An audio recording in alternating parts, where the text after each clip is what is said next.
Bienvenue à tous, ici ICT avec un 5e épisode sur les 8 de la série continue pour le premier mois du mentorat de l'ICT pour le mois de septembre. Lors du précédent tutoriel, dans la 4e session, nous avons examiné l'équilibre par rapport au rabais. Cette session, nous examinons l'équilibre par rapport à la prime. Nous avons passé en revue une grande partie du contenu concernant les remises par rapport à l'équilibre. Ainsi, nous n'aurons pas à dépenser autant d'argent. Nous n'aurons pas à passer beaucoup de temps avec ce cours, car tout ce que nous vendons ici est essentiellement par rapport à ce que l'on s'attendrait à voir dans l'équilibre par rapport à de l'enseignement. Ainsi, en regardant ce que nous avons lorsque nous recherchons. Lorsque nous parlerons des produits de base plus tard dans le cadre de ce mentorat, le sujet de la prime sera de nouveau abordé, le sujet de la prime reviendra. Mais quand je fais référence à la prime en ce qui concerne l'action des prix, je me réfère en fait à la fourchette actuelle dans laquelle nous évoluons. La première chose que nous recherchons, est un mouvement de prix impulsif, c'est-à-dire nous avons une impulsion de prix ici, nous avons une autre impulsion de prix ici, nous avons une autre impulsion de prix ici, nous avons une autre impulsion de prix ici. Donc la première chose que nous recherchons dans le prix est une impulsion, et nous en voyons une ici, nous en voyons une autre ici, nous en voyons une autre ici, et ces 3 variations de prix constituent en fait une variation de prix plus importante, qui est une jambe d'impulsion ou un swing d'impulsion de plein droit. Ainsi, lorsque nous définissons nos fourchettes, l'utilisation de Fibonacci est utile dans ce cas parce que nous pouvons prendre le Fib dessiné à partir d'un haut jusqu'à un prix bas. Et j'utilise ce prix bas ici parce que c'est le prix le plus bas par rapport à ce sommet. Et le prix remonte tout le long à ce que j'ai enseigné pendant de nombreuses années. L'entrée optimale sur le marché, qui est une norme de 79% à 62% niveau de retracement. Sur le FIB, je n'ai pas créé cela, mais s'il s'agissait simplement de regarder que cela, les niveaux de retracement de 62% à 79%, en cherchant des achats et des ventes à cet endroit, de toutes les façons possibles, cela ne représenterait aucun travail en termes de prise de position. Mais de toute évidence, vous avez probablement appris très rapidement qu'il y a beaucoup plus à faire que de simplement tirer une fibre au-dessus du prix. Balançoire. Nous avons dans cette plus grande variation de prix, nous avons une plus petite variation de prix ici, d'accord? Et nous avons le plus haut jusqu'à ce bas, et le marché commence à se rétracter. L'équilibre ou la moitié de l'impulsion de prix doit être au moins touché. Une fois qu'il est atteint, nous attendons que le prix atteigne cette zone. Il existe d'autres disciplines et d'autres mentors, d'autres enseignants diront que le niveau de retracement de 50% est un bon niveau pour trader en se basant sur les fluctuations de prix. Je ne suis pas d'accord avec cela. Je comprends que cela puisse parfois fonctionner, mais ce que je veux, c'est vendre sur un marché qui se situe à un niveau supérieur. Pour qu'un marché soit à un niveau supérieur dans cette fourchette de prix actuelle, et cela en supposant qu'aucune action de prix à partir de ce haut jusqu'à la droite n'a pas encore eu lieu, donc vous surveillez les prix dans cette fourchette initiale et que le prix n'est pas remonté jusqu'au 50% de la fourchette qui a été créée entre le haut et le bas, c'est l'équilibre. C'est qu'il y a 50% d'ajustement. C'est ainsi que je le décris. Le concept est que vous devez voir le prix du marché dépasser le point médian. Une fois que c'est le cas, le produit entre dans ce que l'on appelle un marché premium. Cela signifie que le prix est très élevé par rapport à sa fourchette de négociation actuelle. Nous n'avons pas besoin d'indicateurs de surachat et de survente pour nous aider à classer un marché suracheté ou survendu. Il nous suffit de connaître la fourchette de prix dans laquelle nous évoluons. Si nous dépassons le niveau de 50%, nous commençons à entrer dans ce qui serait considéré comme suracheté ou à un niveau supérieur. Dans cette fluctuation de prix, il est évident que le cours ne dépasse jamais le niveau de 50%, qu'il ne le touche même pas. Il ne nous donne jamais l'occasion d'être par rapport à ce cadre temporel ou à cette fluctuation de prix. Il n'y a rien à faire. La jambe de prix suivante, ici,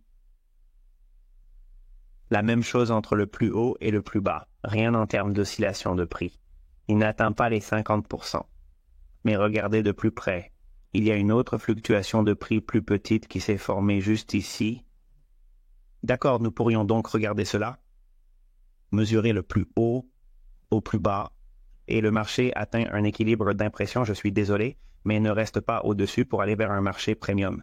Il va seulement jusqu'au niveau de Fibonacci 50, ou ce que nous considérons comme un équilibre, c'est-à-dire que le prix atteint un point d'équilibre et se vend immédiatement. Il s'agirait d'une occasion manquée en ce qui concerne l'examen des points suivants, de l'équilibre à la prime. La raison pour laquelle nous voulons nous concentrer principalement sur les niveaux de 62 ou 79% de cette fourchette pour vendre à découvert est que les marchés vont vraiment être en train de s'effondrer. Les marchés seront vraiment poussés à la hausse et seront vraiment en termes de surachat jamais vendus. Ils seront très surachetés et il faut s'attendre à une volonté de vendre plus doucement et de baisser. Il y aura des moments où le marché ne vous donnera pas ce scénario et vous devrez simplement laisser passer ces fluctuations de prix particulières sans vous en préoccuper. Les fluctuations de prix particulières se déroulent sans vous. La prochaine fluctuation de prix est de ce haut à ce bas. Le marché revient à l'équilibre ici. Laissez-moi déplacer ceci pour que vous puissiez voir un peu mieux. D'accord, le marché revient à l'équilibre, le dépasse et devient un marché à prime. Et il continue jusqu'à ce qu'il atteigne ce qui serait considéré comme une entrée optimale dans le marché, d'accord, ou une vente à prime. Il y a donc un aspect merveilleux à cela. Vous pouvez regarder cela et dire, OK, si je mesure ce haut à ce bas et que je vais vendre, je suis au-dessus de l'équilibre, je veux prendre une position courte dans cette zone entre les niveaux 62 et 69%. D'accord. Regardez par ici. Peut-être qu'il y a quelque chose ici, institutionnellement, en termes de bloc d'ordre baissier ou quelque chose comme ça que vous pouvez définir. Nous dirons que ce n'est pas là. Nous allons dire que vous avez pris une position courte en vous basant uniquement sur l'action des prix, en retraçant jusqu'à ce niveau de Fibonacci. Il remonte jusqu'en haut et vous frappe à l'endroit où se trouve votre stop. Lorsque vous voyez ces conditions où le marché se négocie au-dessus de l'équilibre et franchit les niveaux de 62 et 79%, cela vous donne une condition que nous avons vue dans l'équilibre à escompter. S'il sort d'un niveau bas précédent, quand il est en décote, ce sera probablement une soupe de tortue. Achetez. Dans ce cas, il s'agira d'une vente de soupe de tortue. Il s'agira d'atteindre des stops au-dessus de l'impulsion, d'impulsion, et vous voyez ici qu'il monte, qu'il dépasse les stops ici, et qu'il descend. Où va-t-il aller? Où prendre ses bénéfices? En dessous des points bas, c'est déjà établi sur le marché ici et ici. Et vous voyez que c'est exactement ce que fait le marché. Vous pouvez aussi utiliser, lorsque vous définissez vos fourchettes, toutes les variations de prix, du plus haut au plus bas. D'accord, vous voulez ancrer votre Fibonacci sur. Le marché descend de ce sommet jusqu'ici. OK, et crée ce bas. Dès que nous commençons à voir, il faut 4 bougies pour rebondir. Souvenez-vous que c'est la même chose que ce que nous venons de voir pour l'équilibre de réduire à l'escompte. Enseignement, une fois que vous voyez un creux d'oscillation se former, vous surveillez cette 4e bougie pour montrer qu'elle est prête à aller plus haut, ce qu'elle fait. Mais ensuite, vous attendez simplement, voici le point d'équilibre du prix, c'est un niveau de 50% dans la fibration. Le prix le franchit, vous allez donc le surveiller pour voir si le prix atteint les niveaux de traçage de 62 à 7%. Ce est le cran des niveaux de traçage, c'est ce qu'il fait. Et il le fait alors qu'il est en train de sortir de ce haut ici. Donc 2 scénarios. Un, vous auriez pu utiliser ce haut jusqu'à ce bas et obtenir un stop out dans le niveau initial. 62 à 700 niveaux de tracement, où nous l'avons vu plus tôt, mais il l'a traversé de part en part. Si vous n'aviez pas ancré votre fibre à ce haut et à ce bas, vous n'auriez jamais vu ceci, l'entrée optimale dans la transaction ou le retour à une prime pour aller à découvert. Le prix est au-dessus du point d'équilibre et il sort un ancien sommet. Donc, nous plaçons des stops à un ancien sommet et nous revenons en arrière dans ce qui serait un marché haut de gamme. Nous sommes au-dessus du prix d'équilibre entre le haut de la fourchette et le bas de la fourchette. Et du bas de la fourchette, et nous prenons des stops. C'est vraiment, vraiment bon en termes de probabilité. Et le marché descend et balaye un précédent plus bas. Rappelez-vous, lorsque nous examinions l'équilibre à escompter, chaque fois que nous achetions, nous prenions des bénéfices au-dessus d'un ancien sommet. OK, donc quand vous voyez ça, tout ce que nous voyons, c'est l'inverse sur le marché de l'équilibre par rapport à la prime. Nous cherchons donc toujours à vendre à prime. La prime est définie par le fait qu'elle doit être supérieure au prix d'équilibre ou à un niveau de 50% de la courbe de Fibonacci ancrée sur une courbe de oscillation de claire et perceptible. En d'autres termes, si cela semble négligé, si cela ne ressemble pas vraiment à un mouvement de prix solide, et évidemment, les mouvements de prix évidents sont ceux que nous examinons. Nous ne regardons pas ce qui semble douteux. S'il s'agit d'une fluctuation de prix pure, nous la mesurons. Et ceci est un plus haut, ceci est un plus bas, c'est un plus bas, et nous avons passé en revue toutes les étapes de tous ces scénarios. Scénario de haut en bas, de haut en bas, de haut en bas. C'est un très bon scénario, ici encore, où l'on prend ses bénéfices au départ sous ce creux, ici, lorsqu'il est atteint, et où l'on reste en attente d'une course potentielle pour qu'une partie de son trade soit enlevée sous ce creux, ici. Le marché entre maintenant dans une autre zone, prime par rapport à l'équilibre, et revient à ce plus grand mouvement de prix ici, ce bas jusqu'à ce sommet. Le marché se dirige directement vers le niveau de retracement de 79%. Il l'atteint parfaitement jusqu'à la fosse, puis redescend. Où prenez-vous vos profits? Vous allez chercher à prendre vos profits en dessous de ce niveau bas. OK, et dans le bloc d'ordre ici, c'est ce que vous voyez ici. D'accord. Vous avez une autre plage que vous pouvez utiliser de ce haut à ce bas. D'accord? Ce qui est vraiment bien, c'est que si le marché est en consolidation, ce type de négociation est votre solution.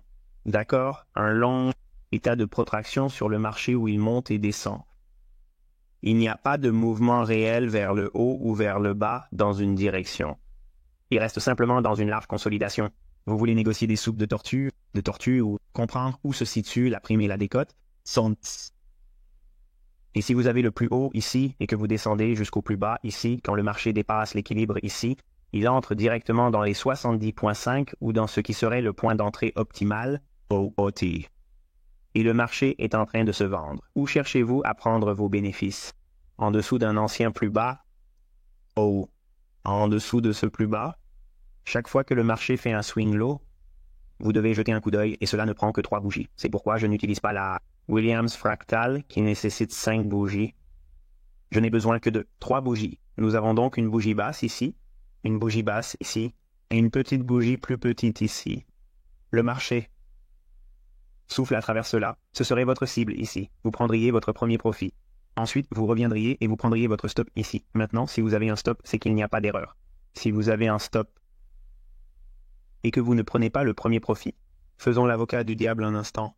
Disons que vous êtes gourmand, que vous êtes impatient, que vous vous développez, que vous ne voulez pas faire quoi que ce soit pour prendre des bénéfices ou que cela ne puisse pas se produire pour vous. Vous ne l'avez pas fait comme ça. Le marché revient et prend votre stop loss. Si vous voyez ce scénario, OK, vous allez chercher à dépasser les anciens sommets alors que nous sommes au-dessus du niveau de 50%. Nous sommes donc dans une prime profonde. D'accord, les marchés sont surachetés ici même. Le marché traverse ce précédent sommet. Nous sommes donc dans un scénario de soupe de tortue. Nous pourrions nous attendre à des ventes de soupe de tortue. Le marché monte, commence à baisser. Une fois de plus, il vous traverse et vous enlève à nouveau votre stop. C'est ce qui va se passer dans vos transactions. N'essayez pas de l'éviter parce qu'il va se produire. Donc le même scénario, nous avons un ancien sommet, le marché repasse au-dessus. Si c'est à une prime et que vous avez défini la fourchette ici, vous prenez ce scénario comme une vente sur la base d'un costume de tortue. Pour chaque hausse au-dessus d'un ancien sommet, vous vendez à découvert. Où vous voudrez prendre vos bénéfices, en dessous du premier plus bas, c'est ici. Le prochain bas est juste ici. Ensuite, nous avons une autre fourchette créée ici. Donc, pendant que nous regardons cette formation, dès que nous voyons un creux d'oscillation se former, on sait que c'est logique probablement vouloir remonter dans cette fourchette. Nous avons maintenant une nouvelle fourchette. Le prix d'impulsion est ce haut jusqu'à ce bas. Voici l'équilibre. Le prix s'étend jusqu'à l'équilibre. Une fois que nous commençons à voir cela, nous regardons, est-ce qu'il arrive à 62? C'est le cas. S'arrêter parfaitement à cet endroit. Vous pourriez vendre à découvert à cet endroit. Ce qui est bien, c'est que vous allez voir que le bas de cette bougie est une bougie assise. Il s'agit d'un blocage baissier sur lequel vous en apprendrez davantage. C'est une vente en soi. Où cherchez-vous à prendre vos bénéfices? En dessous de l'ancien plus bas? Juste ici. Il descend juste en dessous et fait quoi? Il remonte à la hausse. Si nous avons utilisé l'évolution du prix depuis le haut que nous venons d'ancrer jusqu'à ce bas, la même chose se produit ici. Nous avons ce sommet jusqu'au prix le plus bas. Le prix remonte jusqu'au niveau de 79%. Au-dessus de l'équilibre, nous commençons à le surveiller. Nous sommes maintenant dans une zone où le prix se dirige vers l'équilibre. Je suis désolé de l'équilibre à la prime. La prime est au-dessus de l'équilibre dans une fourchette qui a été définie entre le haut et le bas. Et regardez ce qui se passe. Nous sommes en train d'épuiser une zone d'arrêt au-dessus d'un ancien sommet. Encore une fois, de très bonnes probabilités d'être à découvert. Prenons cela comme une soupe de tortue à l'intérieur d'une prime basée sur les prix au marché, et vous pouvez chercher à prendre des bénéfices sur un creux d'oscillation. Voici votre creux d'oscillation, le marché. Se négocie à la baisse. Vous devez prendre vos bénéfices en dessous de ce niveau. Le marché se négocie à la baisse dans une petite consolidation ici, et je ne vais pas définir quoi que ce soit d'autre dans ce graphique parce que je pourrais y faire toutes sortes d'autres choses. Autre chose. Cela ressemblerait à du codage d'axes. Vous apprendrez d'autres choses à regarder, et cela a à voir avec cette bougie ici. Nous allons donc nous référer à cette bougie plus tard, et recapitaliser les blocs d'ordre haussiers et les blocs d'ordre baissiers. Mais le marché crée une autre fourchette de ce haut jusqu'à ce bas ici.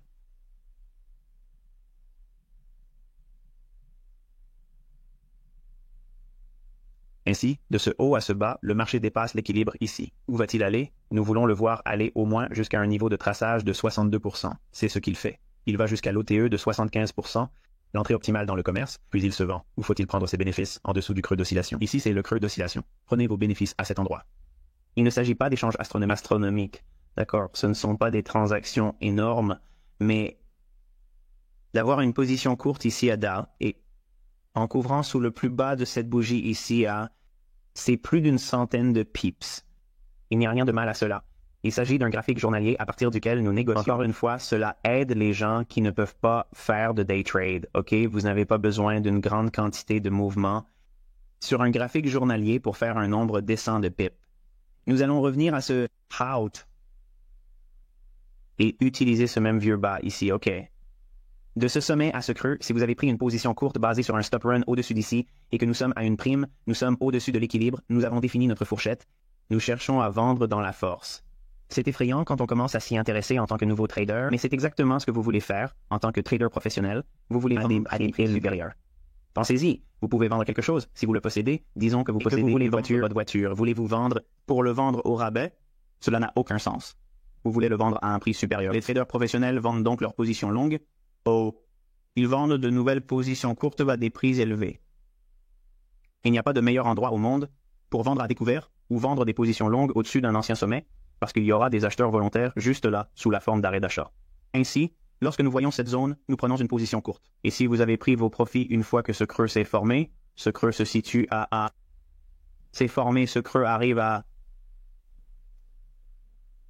et l'ouverture est de I. Nous dirons donc que nous avons pris une position courte quelque part autour du gros chiffre de $. Le bas est à... ce qui signifie que votre stop. Je suis désolé. Votre ordre limite pour prendre des bénéfices serait en dessous de $. Donc vous obtiendriez en dessous d'ici. Disons que vous visez 10 pips en dessous de ce bas. En dessous de ce plus bas ici. Vous chercheriez T. D'accord. 7,30. C'est 70 pips. En utilisant une configuration sur un graphique journalier. Vous ne faites pas de trading intraday. Vous ne regardez pas des graphiques de 5 ou 15 minutes. Vous n'êtes pas obligé de faire ce qui s'était fait la plupart du temps dans le cadre de ces enseignements par le biais du trading intrajournalier. Mais les mêmes concepts apparaissent dans les graphiques à plus haute résolution. N'en tenez pas compte. Que je vous enseigne sur une base de 15 minutes, car tous les concepts sont universels.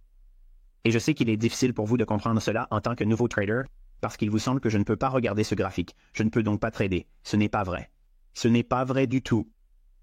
C'est pourquoi, en ayant ces idées d'examiner le prix au cours d'un marché premium, nous descendons à un graphique horaire.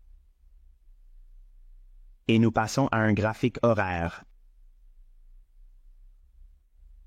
OK? Et ce qui est bien, c'est que vous n'avez pas besoin de trader avec un biais. La plupart des gens me demandent toujours « Hey, écoutez, pouvez-vous me donner un moyen de trader avec un biais journalier? » Direction de la tendance, Michael. J'ai besoin de le savoir. Vous n'avez pas vraiment besoin de le savoir. Vous n'avez pas besoin de le savoir. La raison pour laquelle vous n'avez pas besoin de le savoir est que vous devez savoir comment trader à l'intérieur d'une fourchette, que ces fourchettes sont toujours là. Qu'il s'agisse d'un marché en tendance, d'un marché en consolidation ou d'un marché en retournement, ces profils vous donneront toujours des fourchettes à l'intérieur desquelles vous pourrez négocier et vous n'aurez pas besoin de sortir de la fourchette pour gagner de l'argent. Nous avons ici un sommet d'oscillation. Pourquoi est-ce que j'utilise ce sommet d'oscillation, Michael? Pas celui-ci, pas celui-là, parce que c'est le plus récent avant cette baisse. À la baisse. Je pourrais utiliser celui-ci, mais je vais utiliser celui-ci parce qu'il y a plus d'actions de prix autour de lui. Ce sommet jusqu'au plus bas. Le marché s'échange jusqu'à l'équilibre ici. Est-ce qu'il atteint la prime? Non, pas encore. Il redescend un peu et se négocie ensuite jusqu'au niveau de là, ici. Il clôture dans une fourchette dont nous parlerons dans le prochain enseignement. Ici, le marché se vend. Et où allez-vous chercher à prendre des bénéfices? Vous avez un petit creux d'oscillation ici, vous avez un certain creux d'oscillation très bon ici. Donc, si vous êtes à découvert ici et sur une base horaire,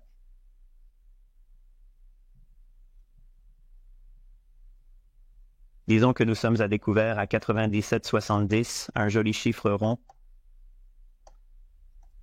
Pour sortir de ce niveau ici et de 42 pips pour sortir en dessous de ce base ici, 60 pips. Donc, si vous allez 10 pips en dessous de cela, cela vous donnera un joli 70 pips et vous donnera un joli 70 pips. Et là, regardez la réaction. En descendant de 10 pips en dessous de ce bas de fourchette, de ce sommet ici où nous aurions vendu en nous basant sur les concepts, encore une fois, tout est hypothétique et rétrospectif ici, mais l'idée conceptuelle est la même pour l'avenir. Fourchette de 60 pips. 10 pips en dessous seront 70. Il faut au moins 4 pips en dessous pour que le spread vous fasse sortir, et c'est absolument le cas. Et cela ne va pas beaucoup plus bas du tout.